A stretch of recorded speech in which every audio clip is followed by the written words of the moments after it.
Hi అండి, ఇది butter paneer fry చేస్తున్నాం. చూడండి, ముందుగా బటర్ వేసాము. ఇదిగండి బటర్ కరుగుతుంది. ఎల్లుల్లిపాయలండి ఇవి ఒక 20 వరకు ఉంటుంది. ఇవన్నీ కొంచెం ఇట్లా దంచాలి. ఎల్లుల్లిపాయలు, పచ్చిమిర్చి ఒక 2 ఇదిగండి చిన్న ముక్కలుగా కట్ చేస్తాము. ఇప్పుడు బటర్ కరిగినాక వేయాలి. ఇదిగండి బటర్ వేడైపోయింది. ఇప్పుడు ఎల్లుల్లిపాయ వేస్తున్నాం. ముందుగా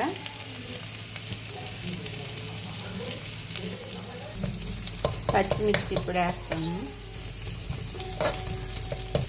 కరివేపాకు ఇది కూడా కొంచెం వేగాలి. ఇదిగండి పన్నీరు, ఇది ఇప్పుడు చిన్న ముక్కలుగా కట్ చేసుకోవాలి. ఇదిగండి వేగుతున్నవి. ఎవరైనా నచ్చిన వాళ్ళు ఉల్లిపాయలు కూడా వేసుకోవచ్చు. ఎర్రల్లిపాయ ఉంటుంది కదండి, అవి కూడా ఆ ముక్కలు కట్ చేసి చిన్న చిన్న ముక్కలుగా కట్ చేసుకొని వేయచ్చు. కాకపోతే మేము ఇప్పుడు వేయట్లేదు. ఇదిగండి పోపు వేగింది. ఇప్పుడు పన్నీర్ ముక్కలు వేస్తాము.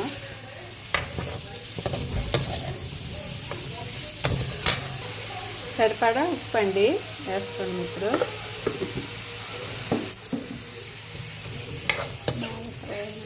బాగా ఫ్రై అవ్వాలి. ఇదిగండి డైట్ గురండి ఈ ఉప్మా అన్నమాట.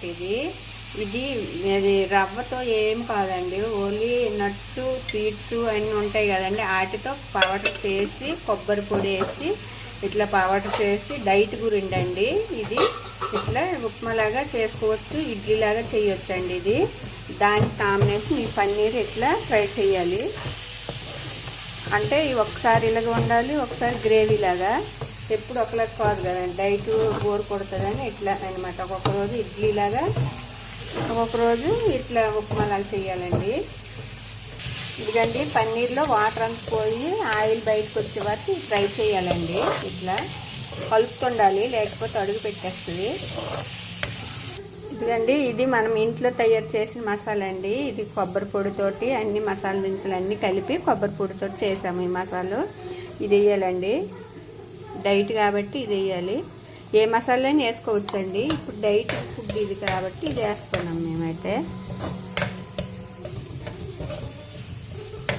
కొంచెం కారం,